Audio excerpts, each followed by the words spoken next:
This will also prove trust fund scheming and all the stuff they're doing.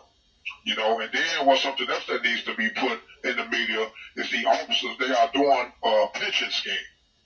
Okay, this is why Governor Pritzker needs to be made aware of this. They are trying to make it like they short staff and that they need to hire more officers, but yet they keep bringing in cadets. People that's related to them, their sons, their daughters, their nieces, their nephew. Most of the people that work in these prisons are related, especially down here. It's called the pension scheme. See, a lot of correctional staff close to retirement, sergeants and lieutenants, are promoted to warrants for the last couple of months of their careers, and then they retire with high pensions at a great loss to the taxpayers. You know what I'm saying? It's another correctional officer that admitted to this. You know what I'm saying? He said that this is intentional, and it's called old friends looking out for new friends. And yeah, this is the stuff that's going on. You know what I'm saying? They denying people good time. I'm talking about the counselors and IDOC. You said they're denying people good time. What do you mean? What are they doing? You know? Okay. Counselors in the Illinois Department of Corrections, statewide, are telling prisoners that they can't be put in for good time. Counselor Gilchrist down here, he's doing the same thing. He told me that. He's telling everybody that, which is a lie. He's violating people's rights on a vast level down here. So he's telling us we can't be put in for good time until Springfield puts us in. That's a lie. It's a guy named Jerry Lund from the law office of Bell and Lund out in Rockford, Illinois. He once contacted the director for the Illinois Department of Corrections, and the director assistant told him that there is no list that comes from Springfield for SSC good time credit. So basically, these counselors keep giving false information to the inmates. They lie, talking about that Springfield gonna bring a list out. But yet, this director that was in there before Ron Jeffries' corrupt ass just told him, no, ain't no list come from Springfield. The facility has to put you in. You see what I'm saying? Yeah. This is what they do. So, Warren Duncan, you know what I'm saying, Stephen Duncan, who I was suing in Lawrence, you know what I'm saying, he was notified of this years ago with the chief public safety officer, Brad Curry. You know what I'm saying, the director's office, even the governor who was in office before Pritzker. So all this shit, they know what's going on. You know what I'm saying? Yeah. So the revised administrative rules on sentence credits states that for an offender to be eligible for an award of good time, first and foremost, he or she must have served more than 60 days to IDOC. I've been gone 18 years. Right. They must be serving this sentence for offenses that are not excluded from an award pursuant to Section 36, Paragraph 3 of the Code of Corrections. Now, they changed that. Now, baby, I'm going to tell you on the phone later, like, now they saying that the director, I'm eligible for a year of good time if I'm serving 5 years or more. I got 5 years left. So why am I not being put in for that year of good time? Right. People that has less than 5 years to do, they supposed to be being submitted for 6 months of good time, but they're not doing that because they're outsourcing jobs, they're stealing, they're violating the rules. These people are doing what they want to do, especially down here in Danville. And Pritzker needs to be made aware of this. Yeah. Dr. Rashad and them need to go public with this and show the taxpayers that this is what's going on. The correctional officers in these facilities are more corrupt than the inmates that are convicted of these crimes. Yeah. They are committing white-collar crimes on a mass level. Now, I told you what I done witnessed through the years and the things that they're doing. They not just denying people good time and doing what they're doing. They in here harassing people. They searching people's cells, throwing their belongings around, breaking people's TVs and stuff. And, you got some officers searching cells. They'll take people's laundry detergent and pour it all over their clothes. Wow. This is the stuff they're doing down here. Okay. And if you try to get physical with them, what they do, they come and they charge you so many of them, and then once they cuff you up, they have no cameras down here, so they'll try to beat you to death.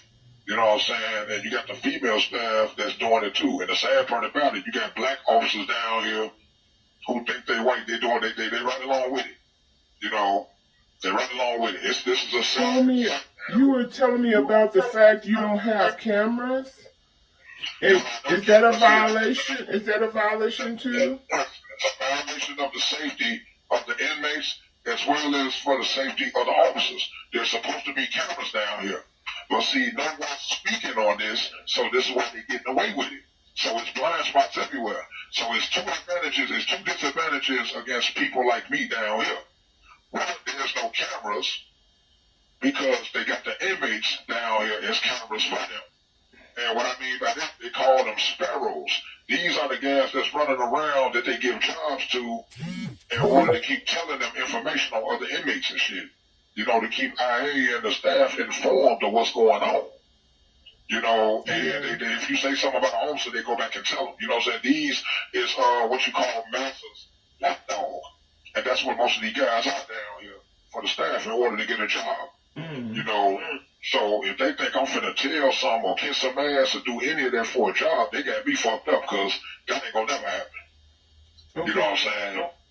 So what they doing is, the way they doing the hiring process down here, they violate people's rights because they're supposed to go off a hiring procedure through the assignment office, but they're not doing that. They cherry picking. They picking people that they got personal relationships with, people that they get along with, people that they play with, people that they fond of. You don't supposed to be fraternizing with an inmate. You don't supposed to be doing that.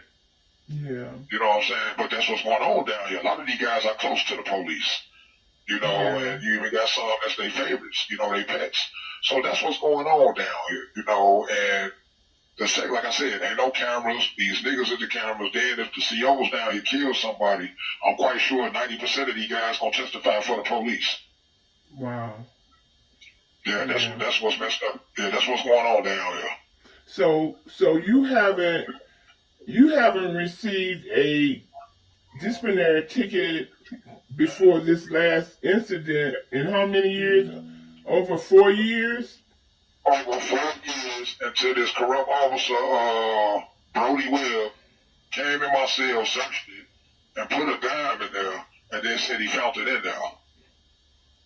Yeah. And I'm like, all these people searched my cell since I've been here, and ain't nobody found a dime but you. How does that work? But that's what's going on here. I couldn't do nothing but laugh because he called the sergeant and Miss Ryan and showed her, and she looked at me, you know, and I'm like, really? Yeah, and so your cellie is what you call him, your roommate or whatever, saw him go in his pocket, you said? Yeah, he saw him fidgeting with his pants when he walked past. See why was it taking us so long? Why was he in our cell that long? And my cellie walked over there and kind of just looked and seen him fidgeting, and then all of a sudden he found the dime. So that's going to be in the lawsuit also because I want to make sure, because I wrote an emergency grievance about that to the warden, and she did what she did. She denied it and said it wasn't an emergency.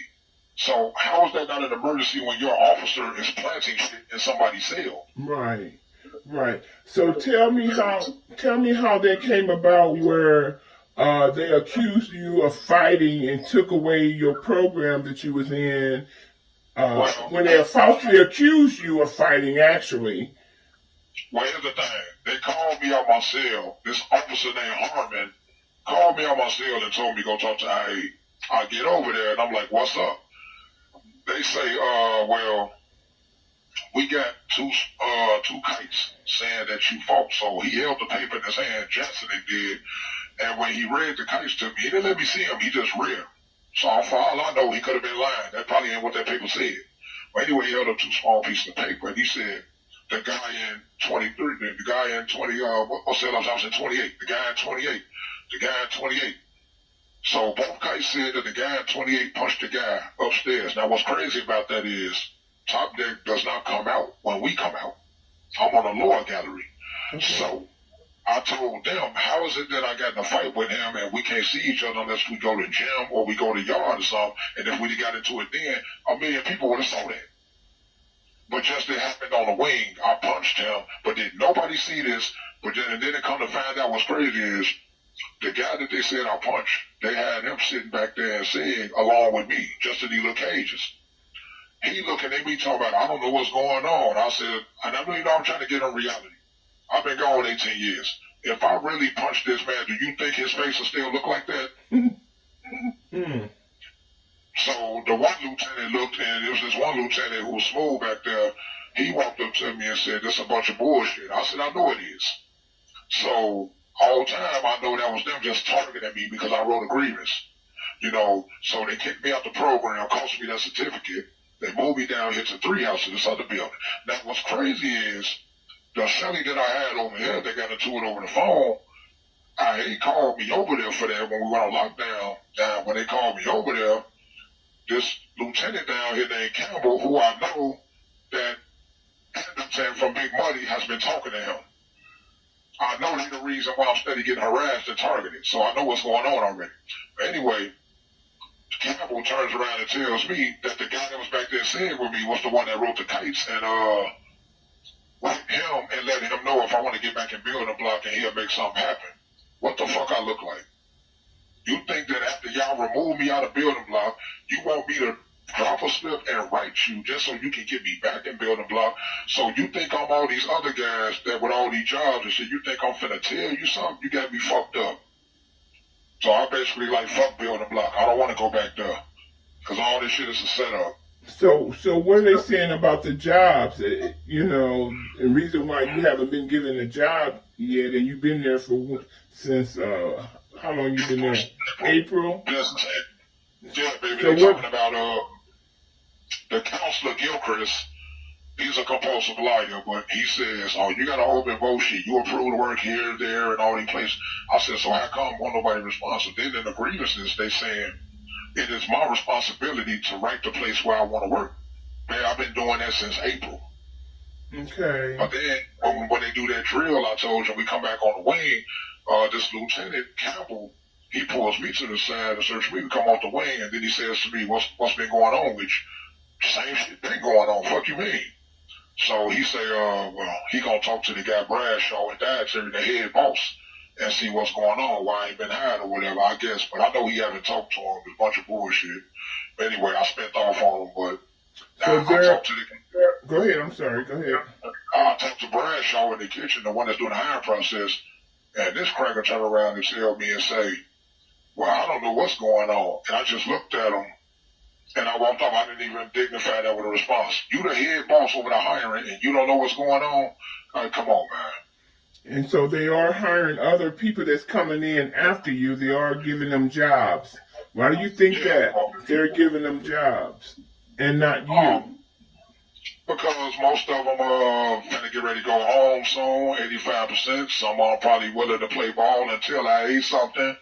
And most of them kiss their ass, and some type of reason. They got personal ties to them, or they homies. You know what I'm saying? Their gang member homies is in there, so they the ones influence them, tell them to get their homies in there. We got 1 minute left, so they have 85%, so that means they finna go home soon, and you said you got 50%, right? Years left, yeah, but they're hiring people that can't even get the good time, but they the ones getting hired. Right. Yeah. That doesn't make sense. So all of this, they're retaliating against you, coming from Big Money, and we're gonna talk about it tonight, baby. I'm gonna call you tonight. We're gonna finish, okay? All right, baby.